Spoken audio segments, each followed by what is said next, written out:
Here it is. We're live. It is Thursday afternoon here on the East Coast, 3 o'clock.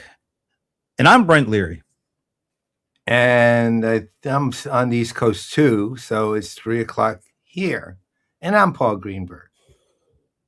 And if you add Brent Leary and Paul Greenberg in Thursday afternoon, you should come up with something that we don't need to even say anymore. But we'll say it, I guess, just for you guys. It is the CRM Playaz.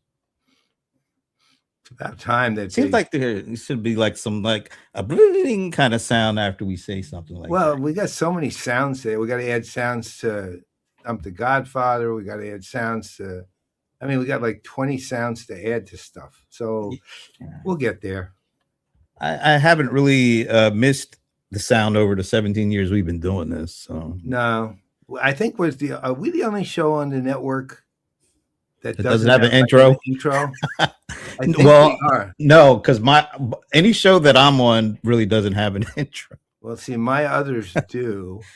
You know what it is? It's like every other show has intros. I mean, like every other show in the world has an intro.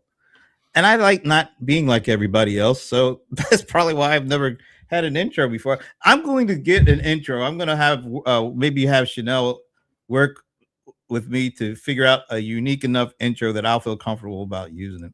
Yeah, but except, the one show that probably will never have an intro is this one because we already have our intro. We could tape it. Yeah. Nah, probably not. But one thing we are missing before we get into our specialness of this show is we are missing our moment is Finn. Where the heck is Finn? He is our intro, actually. He's our moment is Finn. Oh man. Does that mean we can't go on with the show? Well, we have to, but all right, Finn. We're putting you on double secret probation if you don't show up next time. That's right. One is okay, two not. Yeah. We need you, baby. Wow. I wasn't prepared for that, but okay, we'll go with that. But seriously, this is a special CRM Playaz show because we are going to be talking about a company that has done things differently than any other technology company I've known. And they've done it for over 30 years and they have done it successfully. So we're going to talk about Zoho at 30 with our buddy who also happens to be the chief evangelist, Raju Vegesna. Although, like I said, chief evangelist does not really describe at all the totality of what he does for Zoho. Not even close, actually. But we'll get into that a little bit later. But we do have what I like to call some housekeeping items. So far you're like, I think it must be like 8 weeks in a row you've got it right. I felt like I was on a streak and I'm messed up, but maybe I was just like having a nightmare or something. I think it was because I don't recall you making that mistake. Well, okay. I'll go with that. All right. So very quickly, because this is not our usual show format, we're going to do some stuff up front, maybe the first 10 minutes. And then, although it's already 3:06, the first 7 more minutes, and then we'll get into it. Because we really want to talk about Zoho. And I know you want to hear from Raju. Oh, yeah. More than hear from us. All right. So, but next week, how do you like that? That's I used I think I used Gemini for this one. Didn't do a bad job. No, the Gemini's good. Is that Nano Banana? Well, Gemini uses Nano Banana in the back. Right. So yeah. All right. So effectively Nano Banana. So they're good. They're better than Claude at it. I'll say that. Yeah. Well, yeah. So they've done a good job, and we'll show you another one that they created for us. But next week, Creation was it yesterday or the day before they announced some pretty significant news around growth. Yeah, which is really great in this particular time period. Is there's some pretty bad stories going around with growth and things. But we'll be joined by now. Do you remember how to pronounce his last name? Yeah, Olkowski. Olkowski. Jason Olkowski, but there wasn't. Remember, yeah, there was. There was a weird. Yeah, we'll have to ask him. We'll get a refresh because when I was emailing back and forth with Kate, who is their analyst relations head over at Creatio, she said, "Hey, do you remember talking to Jason? You remember that story about his name?"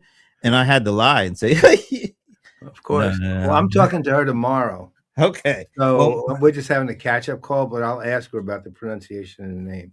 either that, I'll just go back at the what was that, couple years ago? I think. At least a couple years. But we want to get the skinny on all this stuff that's going on. They're announcing, and so Jason will be joining us next week. And a little later, I think like 3 weeks from today, we are trying something new out. 28th. Yep. The last the last call. We are doing a show. We are experimenting on a show. We had for the first time ever, since we actually have a decent number of shows and some really great show hosts. It's not just me and Paul anymore. And we were just kind of thinking, you know what? We actually got a lot of people involved here. And so a lot of great shows, a lot of great conversations. They have great guests, along with being great industry influencers and analysts and thought leaders and all that stuff. And there's so much going on. It's kind of hard to keep up with all the shows. So what we thought we would try, we would experiment. Even we kind of wanted to get their feedback too, all the show hosts. We have like 8 or 9, maybe more than that at this point. It looks like more than that. Well, it depends. If you count, ITHS has about 5 or 6 by them. What? I think I got 4 of them listed there. Yeah, not all of them, but you have who you can fit on that. So we wanted to throw the idea up to them about how about at the end of each month, all the show hosts do a show, and we'll call it the last call, like for the end of the month, the last chance to talk about some stuff that you want to get into as a show host that you might have picked up from one of your guests on a show. And they said, yeah, absolutely, let's do it. So we are going to pilot 3 weeks from today. We're going to use the CRM Playaz as a launching pad. Yeah, that's what it is. It's a launching pad for PPN Presents Last Call. Where we're going to pilot on. Oh my goodness! Wow. Yeah, definitely need a soundtrack after that. But so all the shows will be represented by hosts of the show. So it's Talking Headless with Shashi. It's In the Hot Seat with like 4 or 5 different people. It's Game On with Paul and Todd, right? Right. Well, yeah. Right. Well, Todd is going to be there. You're stuck. You're going to be representing CRM Playaz. So of course, the 2 of us. We're the hosts of the hosts. Yes, and the Crunch with Rebecca Wedeman and Dave Smith, and another new show that hasn't even aired yet, Beyond the Playbook. Speaking of unfiltered, you got to put that unfiltered in with Steve Reese, who is the former CIO of the Phoenix Suns. Yep. And that's pretty cool. It's a great show too. And I will tell you this, when it finally airs, and I hope that is we can get that going soon. There is an amazing story in it that you just want to hear. Yeah, absolutely. So this month, 3 weeks from the how can I forgot Fast Forward with Ron Miller. Jeez. Oh, you do that? Oh, you're right, you did. There, and it's right there. So all the shows will be represented by at least 1, 2, if not more of the hosts. We're all going to come together. We're all going to talk about what had gone on in this month and what, before the get to a new month, a whole bunch of new stuff. We're gonna thrash it out. The last call. That's why we're calling it Last Call. Although, does anybody else think it kind of looks like The Last Supper? Well, we're missing Mr. Hoyos in the middle. If that's we're missing Jesus in the middle. But anyway, that should be fun. We're looking for. We don't know how it's going to work. That's a lot of people. We're gonna have to figure out how it works. That's why we're calling it a pilot. But and we invite you to help us, because you might in the comment section mention something that we should actually be talking about and discussing, and we definitely welcome that. So mark your calendars. 3 weeks from today, August 27th, 3 p.m. Eastern. PPN Presents Last Call. And maybe people have some alcohol while they're doing the show. I don't know. We tried that with EWPK. It doesn't, and with our happy hours too. It didn't really work. All right. So I think, okay. One quick thing. Just saying it, man. One quick thing before we get in all Zoho. You know, I've been looking at all these earnings that are coming out and trying to figure out, particularly with the enterprise SaaS stuff, and trying to figure out what do the significant earnings crashes that happen after each of these companies announce. Any enterprise SaaS company that has recently announced earnings, they've just been getting slaughtered. The companies that haven't been getting slaughtered, the pick and shovel guys when it comes to AI. So HubSpot came out last night, down 23% at the beginning of this morning. I thought it was going to be another one of these because I thought I had a theory. I thought I had the reason why all these companies are going down despite increased revenues and hitting, you know, expectations and all that. Their CapEx AI spend is too much and their free cash flow is falling. And that seemed to be kind of a formula for why a lot of these companies were just getting killed. Well, guess what? HubSpot did not have that problem. HubSpot actually is only spending a relative small amount on CapEx AI, like 5 to 6%. And they have their free cash flow is growing. So I was like, why is that taking place? And Gemini gave me this nice little graphic of why CapEx is not a problem and free cash flow is not a problem. But you know what the problem is? Customer growth. Enterprise customers are slowing down on their purchases for CRM software. Well, you know, the other side of that, honestly, they were always marginally at the edge of the enterprise anyway, you know. So how would I put it? If I was ruling out, I'm trying to watch my expenditures, let's say for CRM, kind of rule them out reasonably quickly if I'm a big company. Well, but the thing is, and I asked Gemini, I mean, Gemini is really, I mean, in all these, you get some good stuff out of some of these things. So I asked, is this loss of customer or a lack of new customer growth, is that just specific to HubSpot, or is it more of a industry-wide thing? And unfortunately, it's more of an industry. Well, that's not shocking at all. That's what I'm saying. I'm just saying that when that happens, certain companies are on the margins, are the first to be hit, and they're on the margins. Well, right? And the thing is, even though some of these companies are investing significantly in AI CapEx and have significant free cash flow, there's no real ideal or specific formula that you can apply across the board because they're all doing things differently. Like we know some companies are spending a huge amount on CapEx. Company like HubSpot's not. Some companies have a pretty significant amount of free cash flow, and they're still not. They saw their stock drop. We saw a company like Amazon with AWS is in actually negative 7 billion cash flow, but their stock price went crazy because their CapEx AI spend is paying off. You saw AWS grow up is like $169 billion annual part of the Amazon business. Yeah.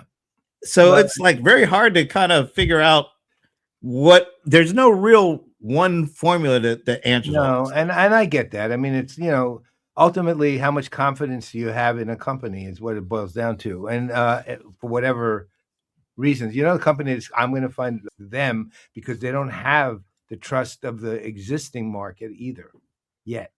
We don't need him, Alan. We're doing a very good job explaining this. Thank you, Alan. Alan, you're ruining our corporate narrative. Yeah, you're right. You know what? ServiceNow right now is being treated like all the other enterprise SaaS companies. Yeah. And until they have, and I shouldn't just point them out, until any of these companies can prove the CapEx they've already spent is making ROI and they have an ideal time frame as to when it's all going to be really paid off, they're going to be kind of stuck in this purgatory. Well, again, and they got that additional part though.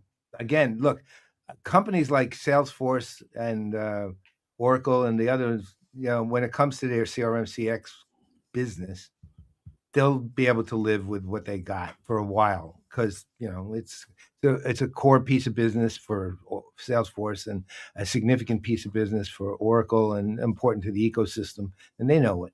But when you have tentative companies again, HubSpot's always been at the margins of enterprise. No, we don't actually. But I'll talk to Jeff about it since you decided we should talk to Esteban, right?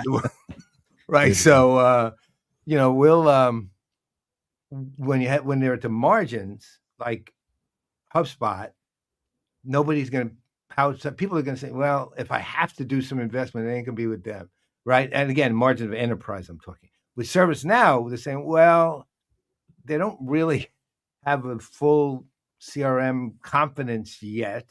And now, I put nothing past ServiceNow. I'm one of the people who believes they can do pretty much what they need to do, even whatever, and will do the work they have to. But those are tricky, and those companies both are in tentative pieces of this. And so where the other ones are established solidly, even if they're hurting a little, they're not dying. Let's just say that. No, I mean they're making money and they're doing. I meant hurting in the CRM business in particular. No, but when it comes to their stock and their company valuations, they're all in the same boat right now. If you're considered an enterprise software company and you're publicly traded, unfortunately, you're kind of getting lumped in with all the other ones, even if there are distinctions. But let's move on. Maybe our guest has some thoughts on this because that company has been in business for 30 years now. We're talking about Zoho.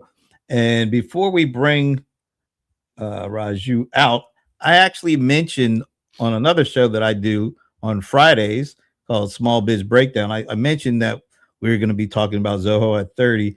And I asked the fellas over there, and was Ivana there? I don't think Ivana was. No, she wasn't. She wasn't on this one. But I asked, I think it was John Colorice Lawson, Shashi Belamkanda, Ramon Ray, and Pierre Du Bois. Right. I hope I said his name right.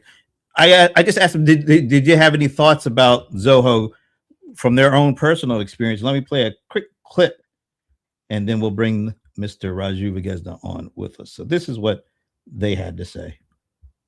Anyway, since we all are, I think I can honestly say that we're all familiar, and I think we're all fans of this company. I'm actually going to do something I usually don't do, and I'm going to plug a CRM Playaz show because I bet you guys already knew this, but this is Zoho's 30th year of being in business. Yep. And I've known Zoho for 21 years, since 2000. Damn, that's just crazy. 21 years, and my partner Paul Greenberg has known him for 27 years.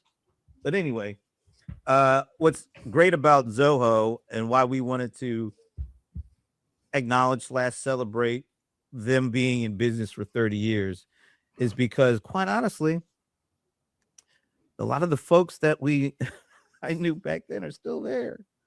It's amazing how many people that I met in the early days, or at least my early days of knowing Zoho, that are still there. Not to mention, I think the whole executive team is still there, active, or at least a part. And so over 30 years, they've accumulated over 150 million users globally, all over the place. 1 million plus paid business accounts. A culture that is like no other in technology. And so we're going to spend about an hour with our buddy and chief evangelist. And actually, this guy, Raju Vegesna, they just need to give him like some kind of multi-title because he does way more than one thing or two. He even does designing of the buildings and things like that.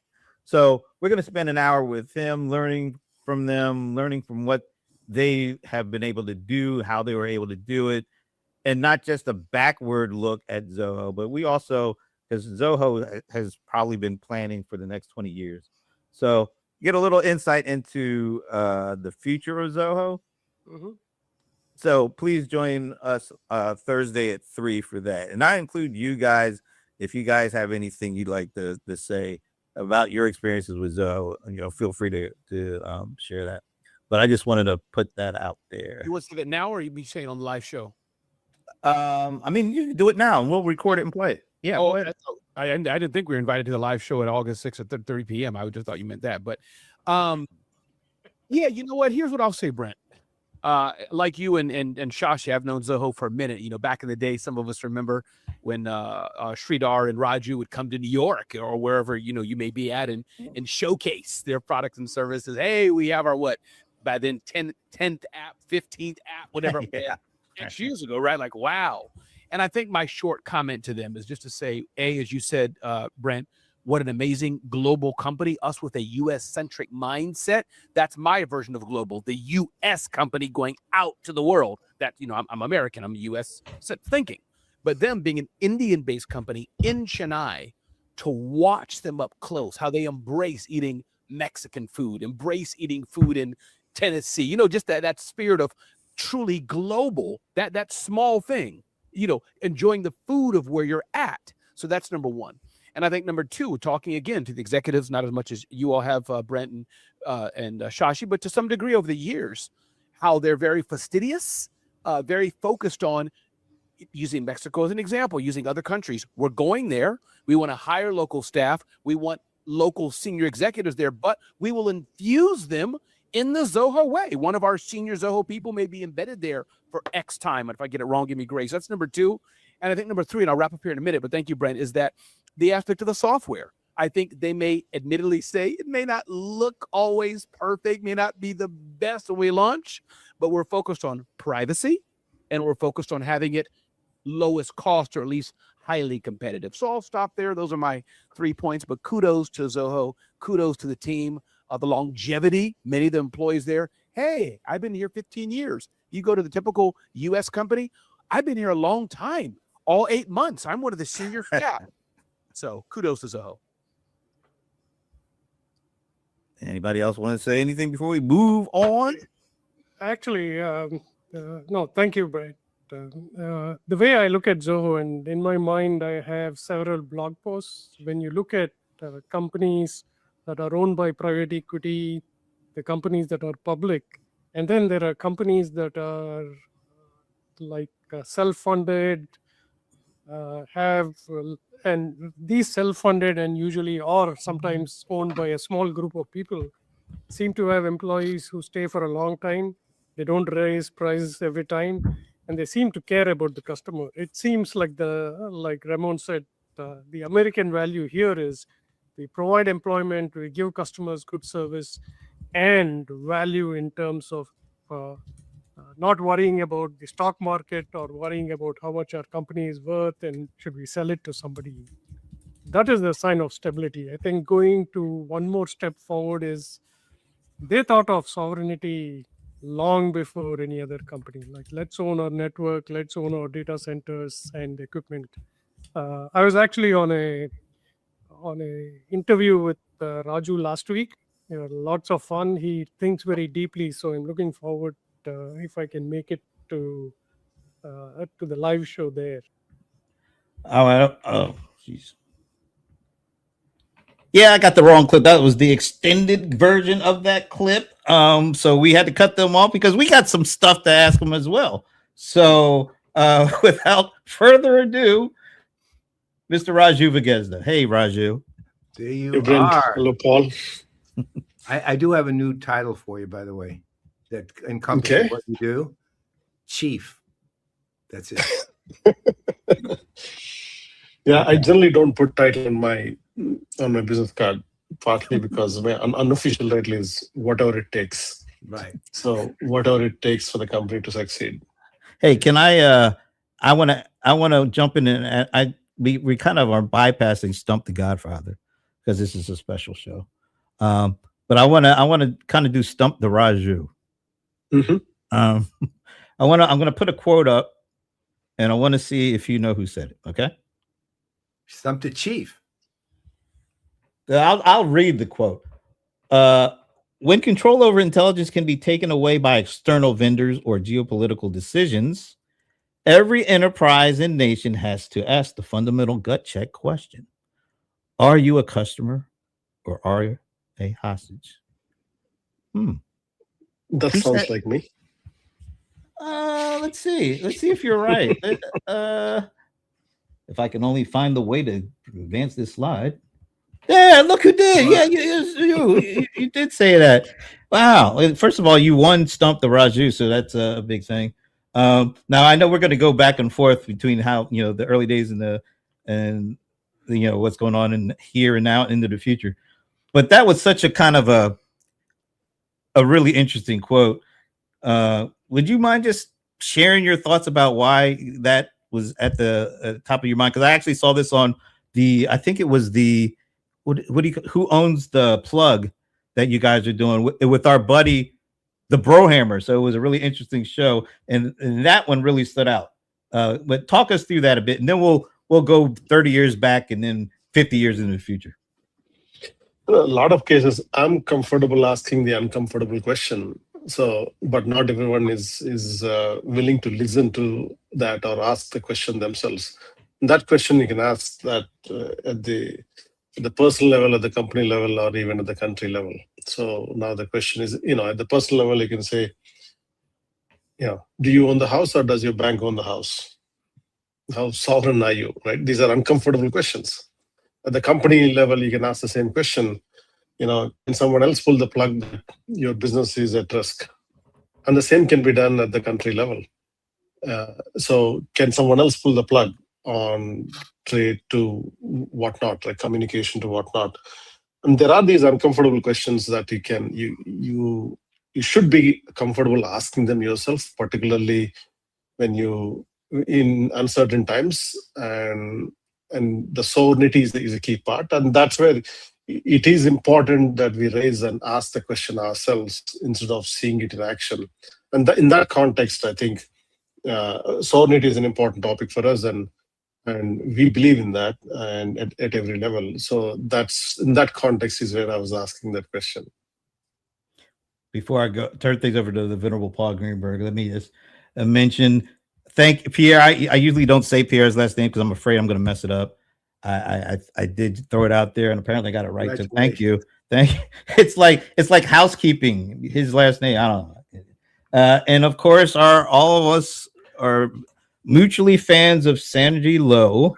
Oh yeah. But I don't know if I'm a fan of this state. Why does he get an extra large hug? And she talks to you more than she talks to me. Get a handshake or something? High five. I'm tired, man. Yeah, whatever. Give my age some respect here, dude. And a special hello to my buddy who is listening to a lot of our stuff. She must be listening in spite of me because there's a lot of other smart people on these things. But thank you, Amber, for joining us. All right. I turn things over to the venerable Paul Greenberg. So let's go back 30 years, though. I mean, here's the thing. And Brent, you were right. I've known Zoho 27, I think, of those 30 years, although Vijay seems to think I've known you 32 of the 30 years. He actually said that. He actually publicly said that at the Analyst Summit this year. In other words, you had this intuition that this company. Well, I mean, I kind of did in a weird way. I'm not going to, but this, I did find out from Mani that I was the first person to write about Zoho CRM ever. That's what he told me. Which that would have been a good Stump the Godfather question. Yeah, well, I would have known the answer though. Right. So, but let's go back to when you joined, and what year that was. Was it year 1, 2, and why? What made you even go to Zoho? Because I'm sure it has a lot to do with the current ethos too. And what employee number were you, by the way?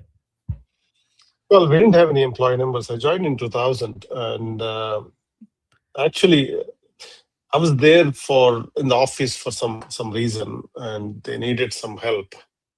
And I think the accounting system was crashed or something like that, and they didn't know how to recover. Okay, I said, okay, I can help you. I have free time.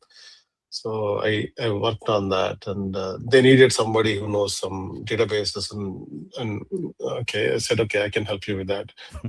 So I was just sitting around. I had my own company back then, and I was debating if I should continue or not. And then I happened to go to California with my carry-on, and I stayed with my friends, and I happened to be there. And I came across some of this. Okay, I said, anyway, I have one more week of vacation, so I'm gonna help you out. Then Sridhar came and said, hey, do you want to join? And thought about it and said, yeah, sure. I felt I did not expect anything out of it, and but 2 or 3 years later, I had to go back to New Jersey to bring my other luggage. But I went there with the carry. ended up staying there. So why? Obviously, you joined with kind of a okay. We'll see what happens in the beginning.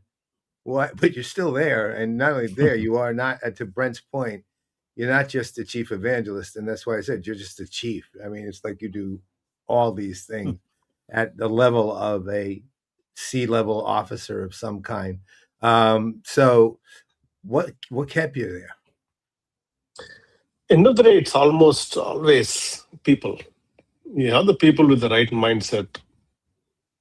Have humble, willing to listen, with the right goal, right convictions, and the most important thing is freedom for an employee to execute on some of these. When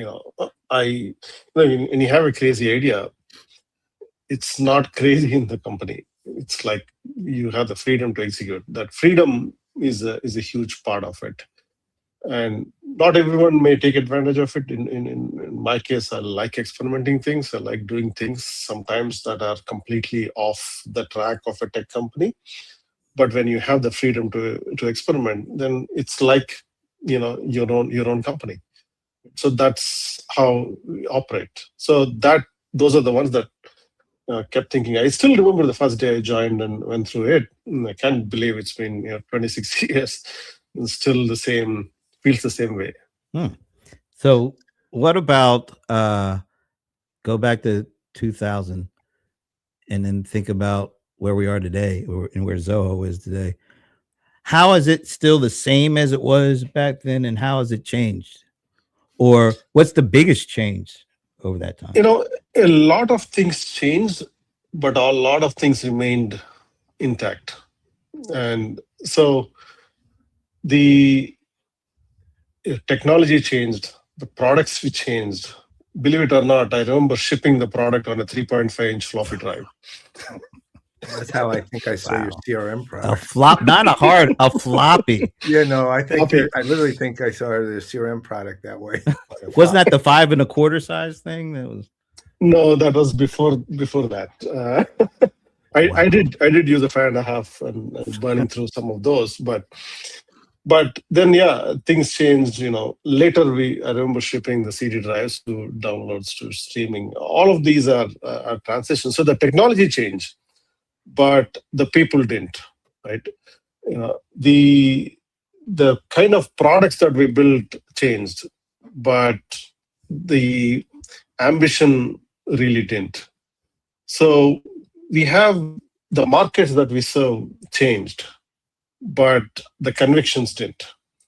So I would say the convictions and the culture as it evolved, that remained the real operating system. While the app you build, the products you build, everything else evolved as the market evolves, and we are in the process of evolving yet again. So, but when you have the root, the underlying people with the convictions who enjoy technology and like working with each other with the same conviction and wanting to work with other people, then everything else is fun.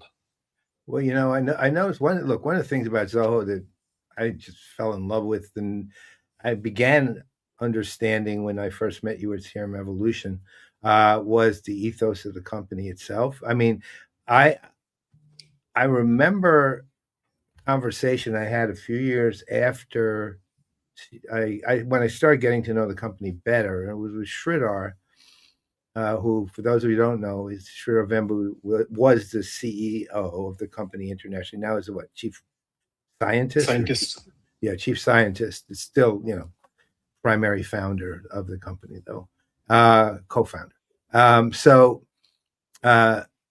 we were talking about farms, agricultural work you were doing with ancient grains to find a sustainable long-term grain, so that you didn't have the horror show that the Green Revolution turned out to be, which it was. And he told me this story, which I never forgot, about him talking to one of your, I think it was she was a coder, and he asked her about what was your ambition, what do you want to do? And she said, well, I actually went to school for agriculture and business, so on and so forth. And he basically said, okay, you want to run the farm, right? In effect, right? And that's what happened.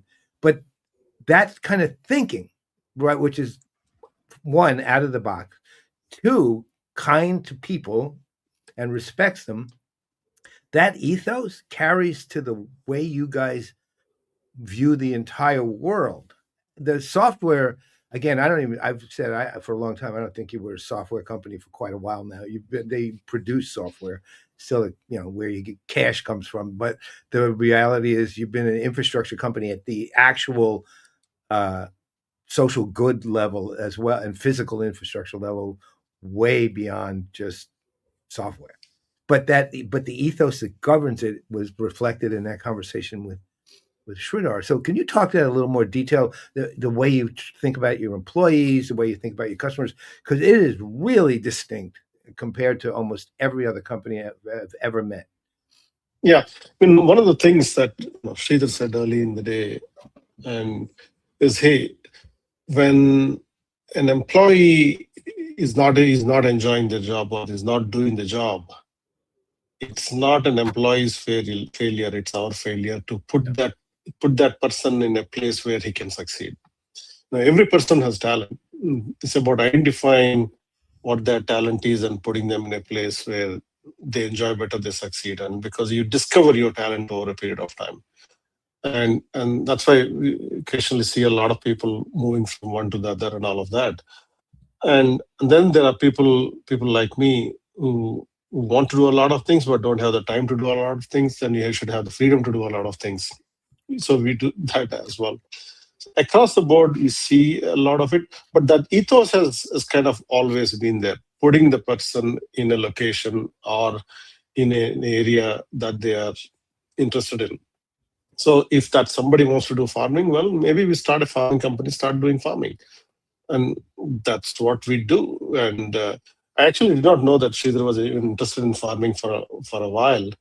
That's probably 10 years after I joined the company is when I discovered he's also interested in farming. Because I had my own theory in farming. I thought, software and farming are perfect match together. And I started my own farms independently. And then realized that, okay, he's also interested, other people are interested. So that's why now we have a farm in Austin. It's a real business too. That's a different thing. But broadly, there are some ideas that we are aligned on. Like, it takes something like, in the farming, it's a monoculture. It's a monocropping that we have seen. And you see that in the construction. You see there's a monoculture of construction where you see the same cuboids built vertically one on top of each other. We call skyscrapers. We have seen the monoculture in food. We have seen a monoculture in dressing. And now we are seeing maybe monoculture of ideas with AI. But what we like and enjoy is the diversity in food, diversity in thinking, diversity in business, the products they create and all of that. So interpollinating across industries and all of those. And those are the ideas that always attracted us. And freedom to pursue all of these ideas independently, and who is interested in those ideas. And it's a culmination of a lot of these. And the beauty is we have the freedom to execute these because we're a private company. You go to an investor and say, we're going to do farming, they're going to laugh at you, right? So in this case, it's employee satisfaction. You give them the freedom and then explore ideas, freedom to fail, freedom to experiment, and then pick yourself up and bootstrap with your bootstraps and build the next one and next one. and you enjoy technology, you keep investing in it, keep the employees happy and customers happy. And then, so those are the ethos that kind of attracted not just me, but many members out there in the organization. I'm not sure I'm completely touching on some of these, but at least I'm giving you some hints on what are the interesting pieces that attracted. Yeah. Because I mean, like we're talking about Zoho at 30. A lot of people have been at Zoho for 20 plus years. There's been a lot of change in technology. I mean, you guys, your customer base is expanded to basically all over. So I mean, you have employees that are in places that they weren't 20 years ago. You have whatever AI is doing to the Gen Z and beneath them in terms of how they view their opportunities for work and employment and all these. So culture, or at least the factors of how you have implemented your culture, they're constantly changing. But how much of your culture was already set in these early days, and that has been one of the reasons that these employees have stuck with you so long? Or are you always having to kind of reevaluate and tweak around the edges on a constant basis in order to keep up with your employees and how they want to work and keep them there? It is always a work in progress. If you step back, what is culture? Now, culture to a company is what character is to an individual. And your character is shaped by your convictions, and a company's culture is shaped by the convictions. What are those convictions? Like in our case, we say people first. That's the number one. People first, respect people for who they are. They're, for everything they bring to the table. And that's the number one, no compromise, respect everyone, right? Then it goes down, the thing where freedom is important. And as a byproduct, sovereignty and all of these come into the picture. Then, no debt. And if you say freedom, that means we don't want external investors and all of that. And the under conviction, technology to help people's life. Technology, not for the technology's sake, but technology to help the society in general. These are all the core convictions out there, and that shape the rest of the company. So we have had some core ones, and then subsequently, as we learn, some of them develop into convictions. Generally, it's always starts with an idea. An idea, transitions to an opinion, and then then transitions to a very strong opinion, and then becomes a conviction, and it keeps adding to those convictions out there, and that applies across the board. Like I cannot say that we had a conviction on AI in 2020 or even 2000, right? But now we are forming our own opinions and convictions on AI as well. It's an evolving thing, but there are always the core convictions that aren't going to change, like people first and whatnot. Well, that actually, one of the things that I've always observed about the company, I've always known about the company, is probably a better way to put it, is taking those convictions and how you actually apply them goes from a macro level all the way down to a micro level. And when I say that, it applies to the way you deal with technology. I'm going to be a little blunt in what I'm about to say, but I remember when you first started using AI, which was Zia, right? I still don't love the name, to be honest, but I thought it was all right. I didn't think much of it. I thought it was not the best thing you were doing. Let's just say that. You had some otherwise brilliant products. Then, when 2022 comes around and we start seeing everything, you completely re-engineer everything, and not only do you completely change the quality and capabilities of your AI offering, but you also develop kind of the thinking and the thought leadership around it, because you were the first company I saw to publicly say it's not all about only LLMs, right? You're the first ones to do that. And I remember we had an analyst summit where you went through wide language models, narrow language models, small language models, the works, vertical, etc.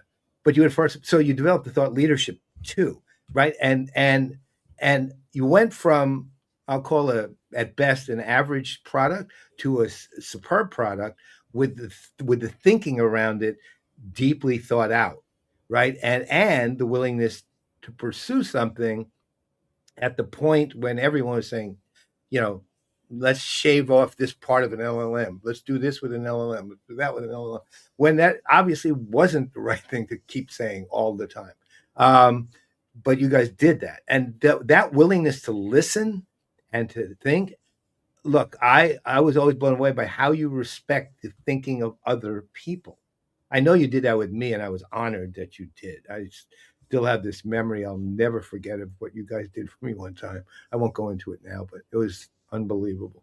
To this day, it is a memory I'll die with. I'll put it that way. It was that big a deal. And so, something to do with the Yankees, or no, no? Just want to make sure. Don't even talk about them right now. Right.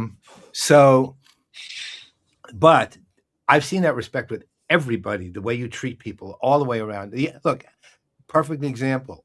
Analysts love you, right? That is the rarest thing in the universe, right? That I've never heard an analyst. I know some analysts might say crosswords to you, but I never hear them publicly. I'll tell you that. And that's a hard group to get to like you. Let's just put it that way. But it's not just that, you don't kowtow to analysts, but what you do is you respect what they do, right? And you treat them as the human beings they are, one way or the other. Whatever form of human they are. And you Whatever form of human they are. Well, yeah, Okay. Believe me, there are some that have horns. Some have horns and tails. Let's just say that. So, the thing is that that ethos, that's not just an ethos, that's the foundation of your culture.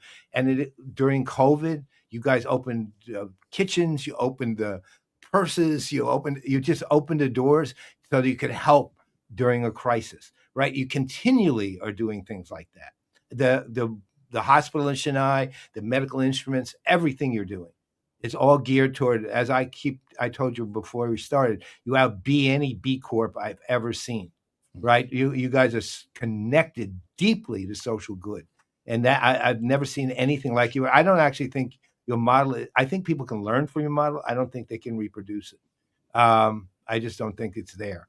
I think you're the only company that can do your model right now, but they can learn how to do things their own way with some of the lessons that you teach. Can you dive deep into that, including how that impacts the internal and external policies of the company? Yeah, thank you, Paul. I think respecting people, there are two layers, right? There's the people and then there are ideas. You may disagree with the ideas, but you still respect the people. So, and even you may disagree, but still that's an important discussion to have. That's where I go back to the diversity of thought being important, and that will shape our own thought process consciously or unconsciously.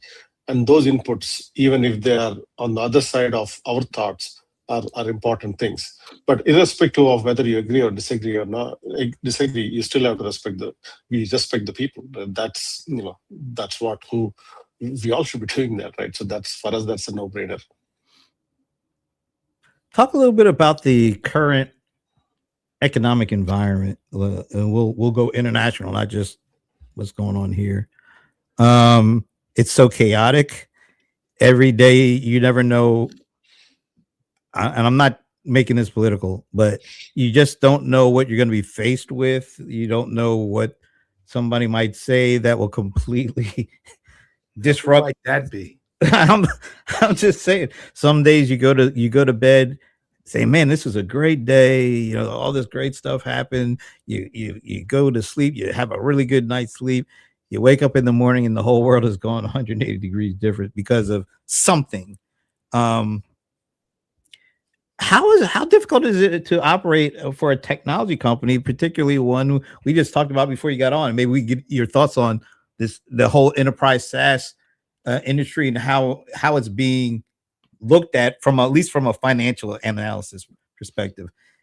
It's like they are just getting killed. Now you're public, private. You're not in that, but you see it, and you still have a company that operates in all this.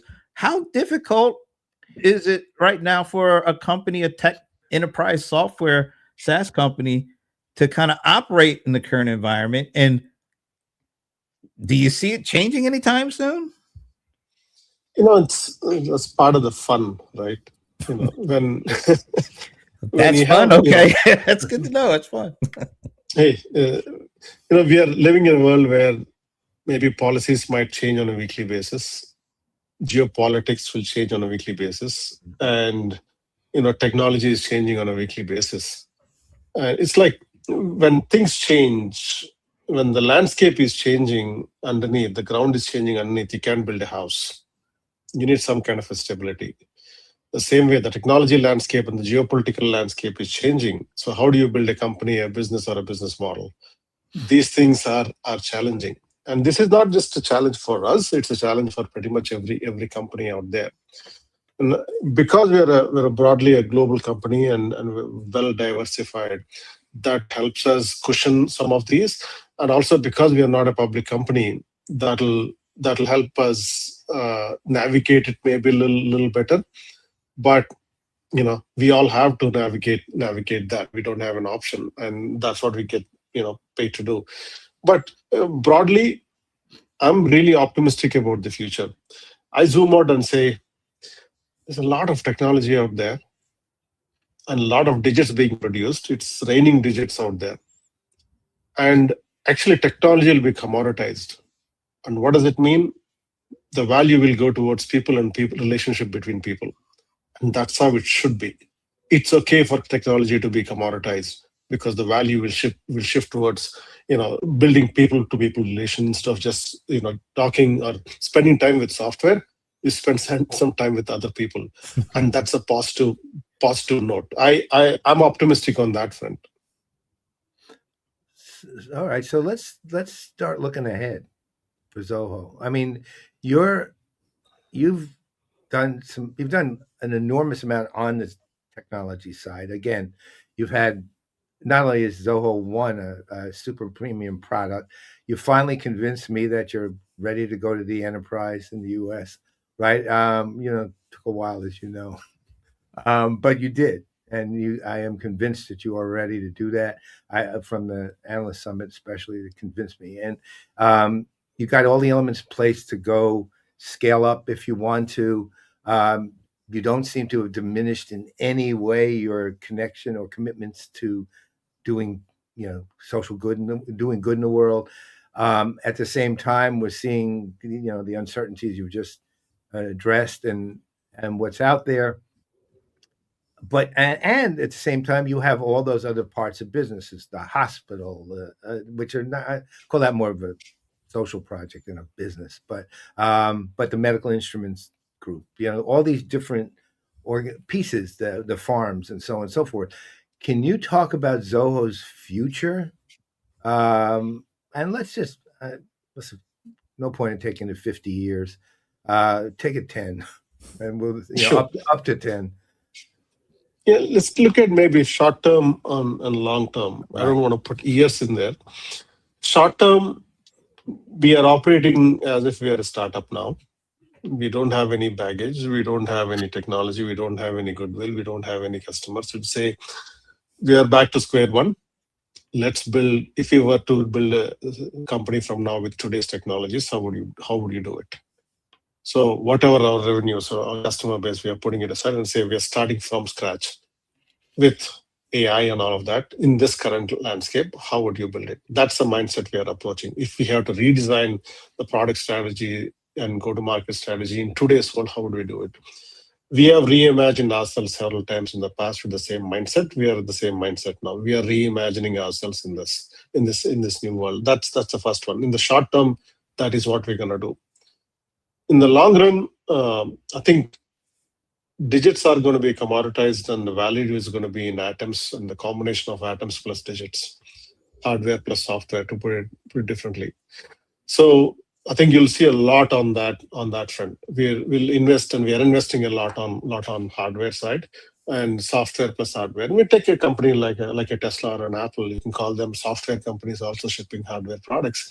Right. Software is a commodity, but hardware is a thing. And likely see us going towards that. I mean, like for example, we have some medical equipment that we do. Yeah, software should be powering some of these, and AI and some of these will be embedded in there. End of the day, to take healthcare, to make healthcare very affordable for everyone out there globally. Can we do that?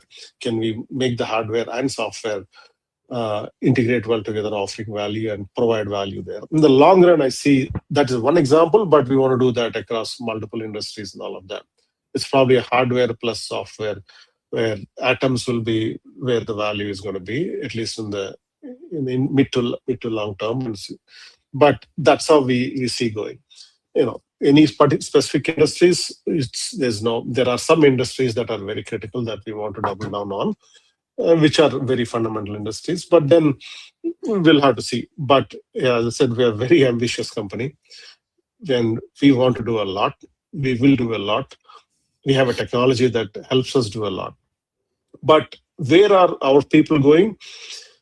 We will double down on people-to-people relations. We'll double down on helping our customers hands-on and all of it. Less people on the product creation side, but more people, or we'll transition them towards serving the customers. So that's where we'll end up. So that's where people should be helping other people, and that is where we are deploying and all of that. Most of the jobs will be customer-facing. I should say, helping businesses out. All right, so we're at the top of the hour. We don't want to take up too much more of your time, but I actually was looking at a video that you and I did a couple of years ago when you announced, I think it was your 100 millionth user. And one of the questions I asked you was, what does that number, 100 million user, what does that number mean to you? And the very first thing you said was, it means we have to be very responsible, to our customers and things like that. So as we sit here in 2030 and we're in a whole new environment because AI, there's a lot of AI uncertainty, a lot of AI anxiety.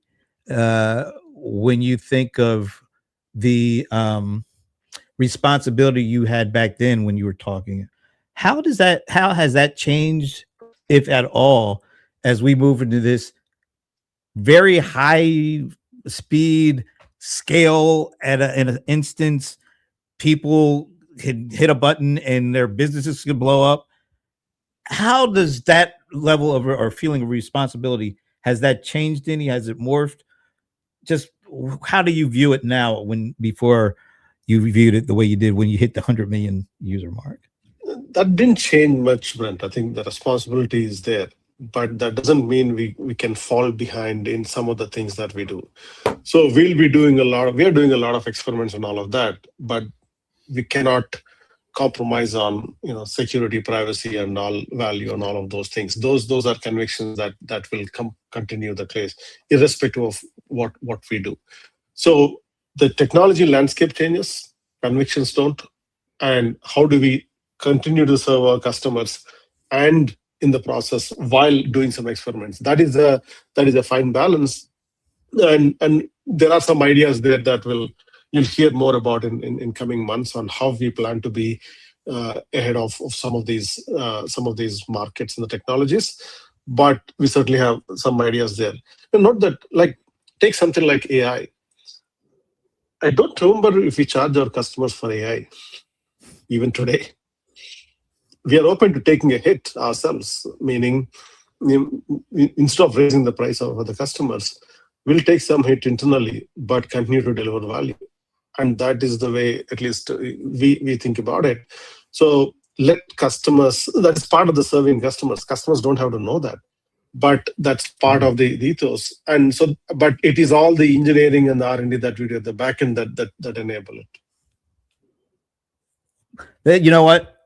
That was the most succinct, clear answer to the cost question that I didn't even ask.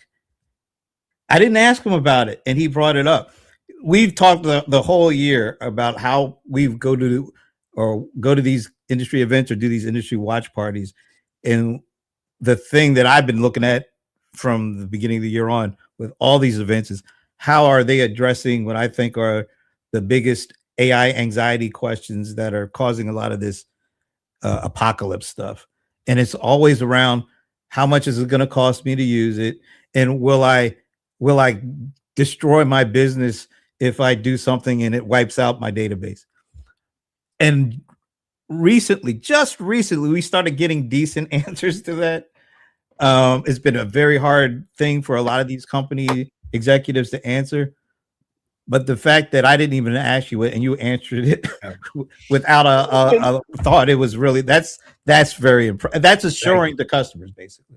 Yeah, the costs are going to come down either through our innovation or other innovations. I mean, you take AI, and AI is expensive because of power and whatnot. Our brain uses about 20 watts of energy, and our digital brain, or AI, you can say it uses about somewhere between 30 to 60,000 times that.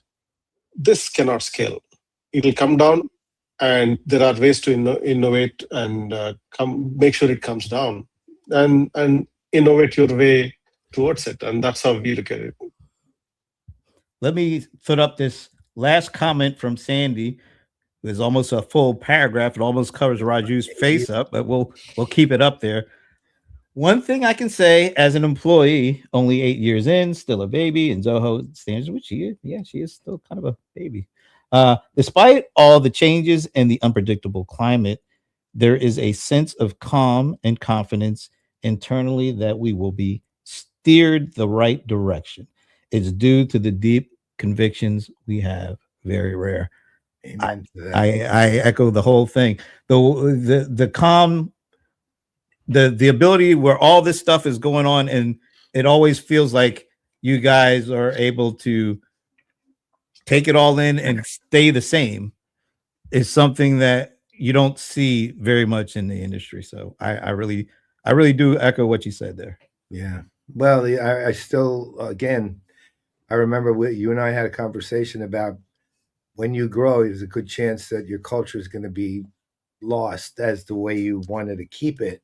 And while elements of it have changed, you proved me completely wrong on that one. So your culture has sustained itself. It's, to me, and I'll just say this in closing, is you're the best company I've ever known. And I say that unequivocally, right? And you're one of the best people I've ever known too. And Thank you. I was an analyst for 30 years, actually, just about, well, at least approximately an analyst for 30 years. You were an analyst-ish. Yeah, I was analyst-ish, right? For about 30 years. And one of the great honors of my career was having interactions with you guys. It really was. And I very much appreciate how much you actually do out there, right, for the people of the planet, really. And I'll just put it that way. Can I end this with a question to you, Paul? Yeah. Are you kind of glad that Raju didn't take your advice? Yeah. Yeah, I'm definitely glad about that one. That was, well, again, it's the only person I thought the company had one employee, Raju. Right. That was it. But I had already known the company, now that I think of it, because I actually realized if you've been there 26 years and I've known it 27, right? So that doesn't make any sense to me. No, it doesn't actually make sense, because I'm pretty sure you introduced me to the company, right? So Yes. It must be 26, not 27. Although I'm going with 32. Dude, my mind is I can't keep up with all this stuff. All I'll just say is, Raju, have you worked on your handstands lately? Are you able to stand on your head? No. Should our headstand? All right. So we had to find something we could nitpick you on, and we want you to work on your handstands, headstands, whatever. No, Sridhar was the headstands. Well, he was doing 11 minutes at a time. I think he was up to 13 last I talked to him. Oh my God. Yeah. Yeah, he did that at the Zoho day a couple of years ago. Yeah. By the way, Raju, we have a firm date for IRL 27. It is February 23rd and 24th. We would love for you to mark your calendar. And Sandy, mark his calendar, because we know you're still there. We're giving you loads of time to be available this time. We would love to have you. Yes, we would love to have you guys. Absolutely. All right. Would love to be there. Okay. All right. So on behalf of Raju Vegesna, I'm Brent Leary. I'm Paul Greenberg. We are the CRM Players, and we will see you next week. Don't forget,